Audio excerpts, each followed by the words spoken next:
दिल्ली और हरियाणा के अपराध की दुनिया में आज सुबह सुबह एक ऐसी खबर निकलकर सामने आई जब मशहूर यूट्यूबर एल्विश यादव के घर के बाहर फायरिंग की गई। और ये फायरिंग कोई एक दो गोलियां नहीं बल्कि 25 से 30 राउंड गोलियां चलाई गई। सोचिए, किसी जमाने में देश की राजधानी दिल्ली में जब जितेंद्र गोगी का आतंक हुआ करता था तब इस तरह से 40 से ज्यादा राउंड फायरिंग की जाती थी। लेकिन आज अब हरियाणा का एक ऐसा खौफनाक गैंगस्टर जिसका नाम हिमांशु भाऊ है, वो एल्विश यादव को मारने की कोशिश कर रहा है। हिमांशु भाऊ आखिर एल्विश यादव से किस तरह की दुश्मनी पालता है और एल्विश यादव को मारने की कोशिश हिमांशु भाऊ नीरज फरीदपुरिया क्यों कर रही हैं? आखिर एल्विश यादव से इनकी दुश्मनी का कनेक्शन क्या है?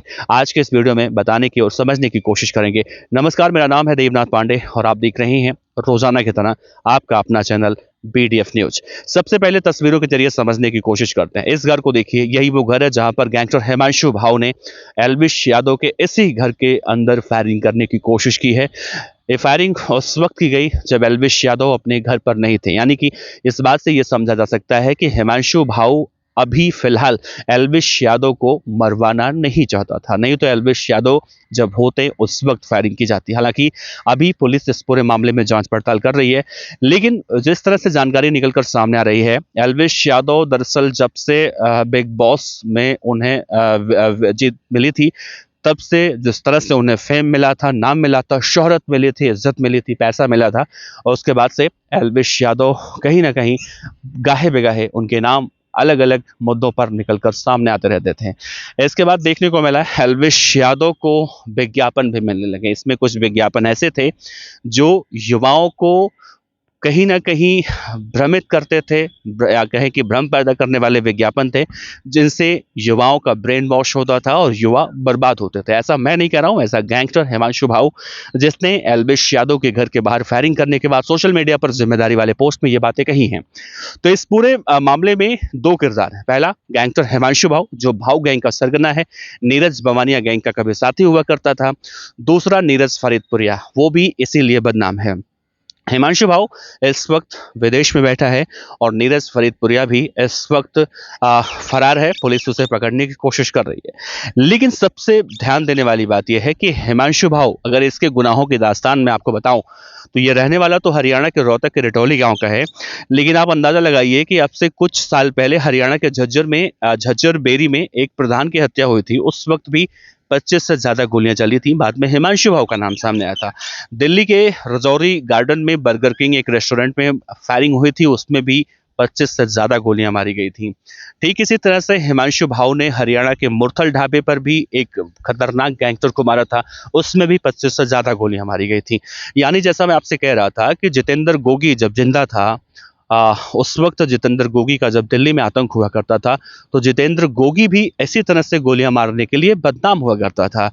हिमांशु भाऊ की उम्र 22 से 23 साल है। सोचिए, जब इसने अपना पहला जुर्म किया था उस वक्त ये नाबालिग था और इसे बाल सुधार गृह में भेजा गया था, और इसने वहां से भी फरार होकर और एक दो साथियों को लेकर ये फिर विदेश में बैठ गया और धीरे धीरे दिल्ली NCR के सबसे बड़े गैंगस्टर कहे जाने वाले नीरज बवाना के साथ आया और नीरज बवाना की गैंग को ऑपरेट करने लगा। लेकिन बाद में नीरज बवाना गैंग से भी इसकी दुश्मनी हुई और अब ये बवाना गैंग से अलग हो चुका है।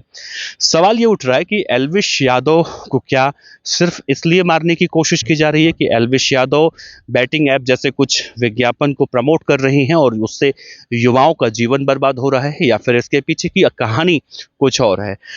तो जो अभी तक देखने को मिला है, हिमांशु भाऊ गैंग के बारे में कहा जाता है कि हिमांशु भाऊ गैंग लोगों से प्रोटेक्शन मनी की डिमांड करता है। इसमें भी कहीं ना कहीं अभी इस तरह की बातें निकलकर सामने आ रही हैं कि एल्विश यादव से भी कुछ प्रोटेक्शन मनी के नाम पर कुछ पैसों की डिमांड की गई हो, लेकिन अभी पुलिस इस पूरे मामले में जांच पड़ताल कर रही है। अब रही बात एल्विश यादव की, तो देखा जाए तो एल्विश यादव पिछले कुछ समय से, जैसा मैंने जिक्र किया, ज्यादा चर्चाओं में रहते हैं।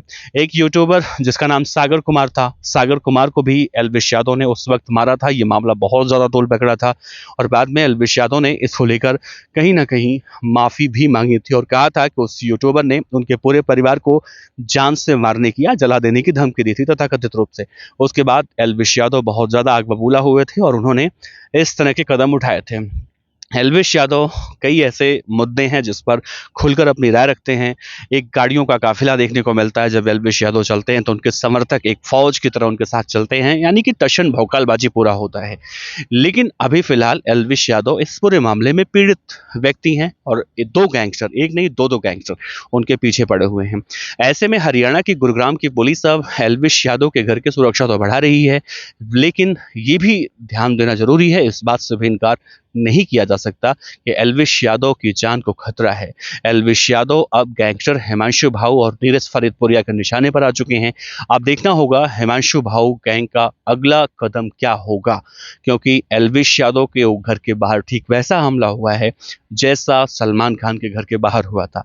ऐसे में सलमान खान से तो मैं एल्विश यादव की तुलना नहीं कर रहा हूं, सलमान खान बहुत बड़े सुपरस्टार हैं, लेकिन ये मामला कुछ ना कुछ पैटर्न अगर देखा जाए तो वैसा ही देखने को मिल रहा है। ऐसे में एल्विश यादव के लिए अब आने वाले समय में कहीं ना कहीं मुसीबतें और भी ज़्यादा देखने को मिल सकती हैं। फिलहाल आपका क्या कहना है, अपने विचार रखिएगा। नमस्कार।